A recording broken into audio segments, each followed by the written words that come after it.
to begin. Okay, about when did this occur? Oh, I'm just getting to that here.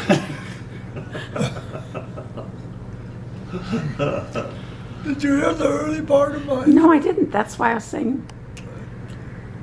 Well, something that you have not heard before is the fact that Gibbon was a city of about 900 people, and there were country schools scattered around, and the kids going to those schools right up to the 8th grade, or through the 8th grade, then on Saturday they would come in and we'd all get to know each other and stuff like that.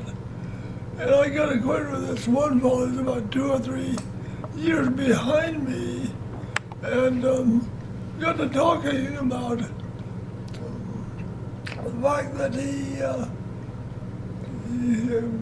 he would go squirrel hunting, okay, and so he said, "Why don't you come out and stay on a weekend? Come out and stay with me for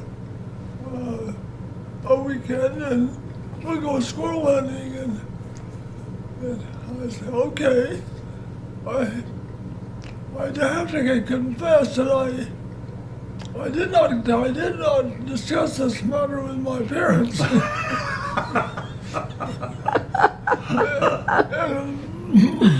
And nonetheless, I went out and we stayed in, and so we got out there, and I said, "This seemed like a nice place, and there are a lot of squirrels around here, but where's your gun?" And he said, "I'll find it." So I looked around and kind of around various places, and there, under some dirt, was a 22. What do you call that? Some small gun. Anyhow, it was in the dirt and dirty, and the shoulder thing had been broken off, and here it is. And I said, "This is the gun we're going to use to shoot squirrels with?" And he said, "Yes. And I want you to be careful with it." I wondered why. And so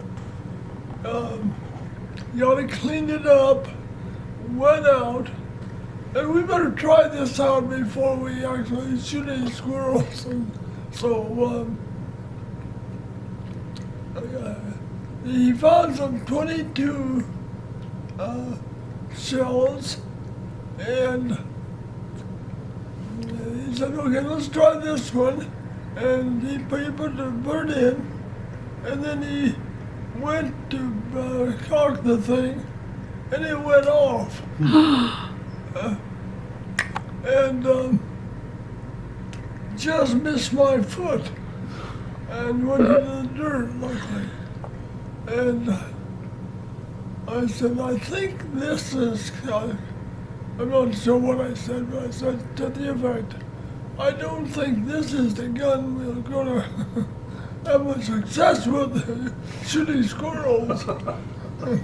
And so he said, "Oh yes it is, I've used it many times. And too bad that it's shoot dirt." And so we went out into this big field with a bunch of trees, and with that gun, and I made sure I stayed out of the aim of it, and so went out, and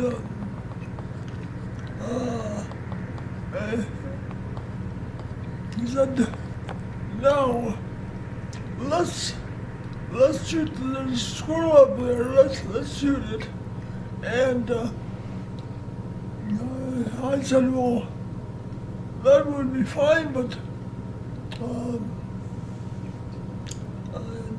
don't you think and there'll be a bit of a problem. That squirrel is about a mile high in the tree. How can we get after it? And something to that effect. And he said, well, you just try. So I gingerly picked up the gun and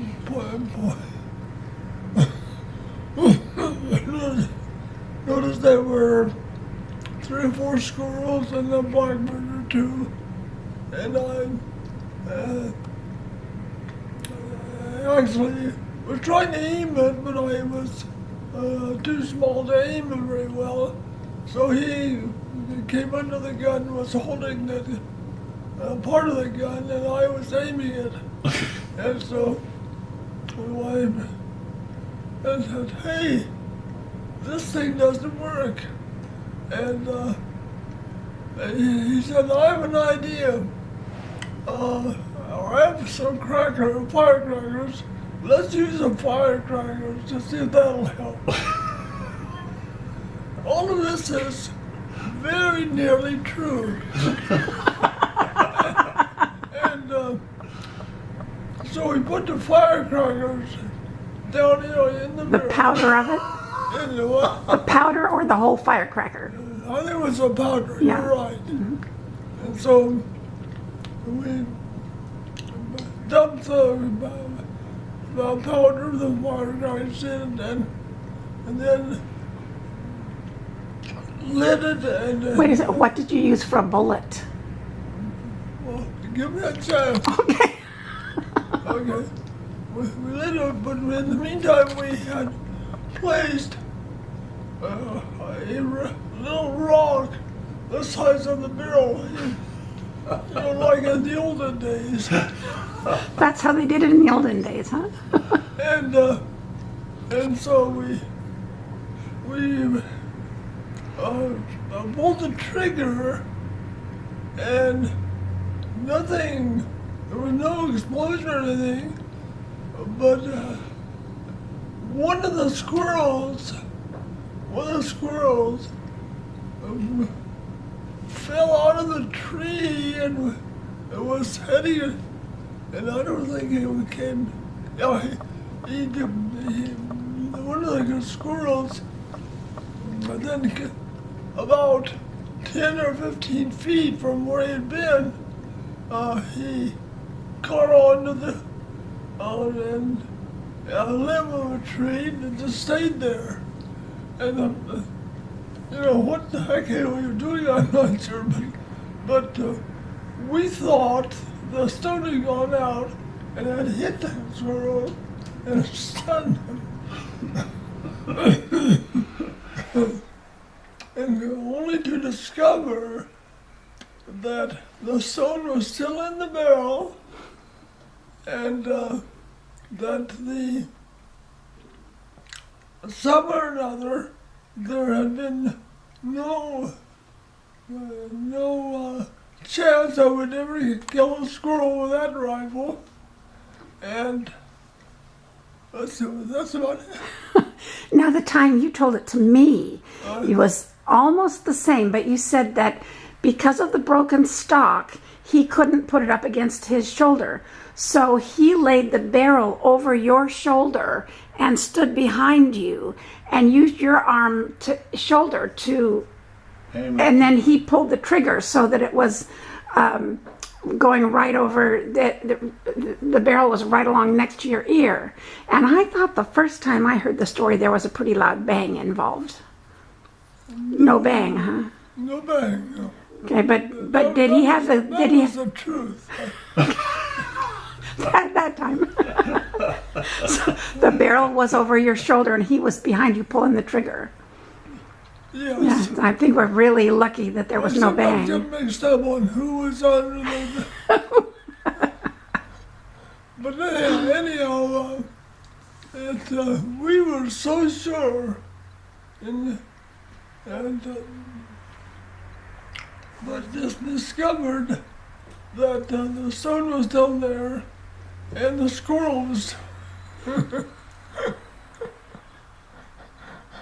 and That was my last squirrel hunting. You were lucky it wasn't your last squirrel hunting. So that was one Clark shotgun story. So I think we should hear the other Clark shotgun story from George. Okay, George. Oops. All I can remember is that Lee did something to make me mad, and I must have been, I don't know, 3 or 4 or so, and so anyway, we used to have, I guess, some rifles around the house, shotguns and stuff like that, and so anyway, I went in and I got the shotgun, and I was pulling it by the barrel and dragging, the stock was on the floor. And everyone was laughing at me with the gun. So I was going on, I said, I'm going to shoot Lily, I'm going to shoot Lily. and Lee was running all over the place like he was ducking out, but I think he were making fun of me. I don't know. You don't make fun of people carrying shotguns, no matter how little they are. And that's another one we're glad it didn't go off. Right. Well, let's see now.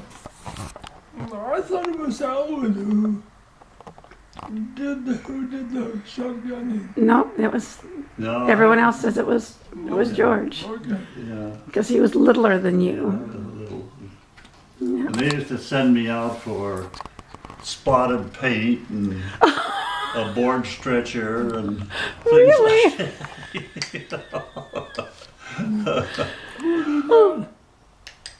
Who did that? He says. Oh, I think anybody that came along.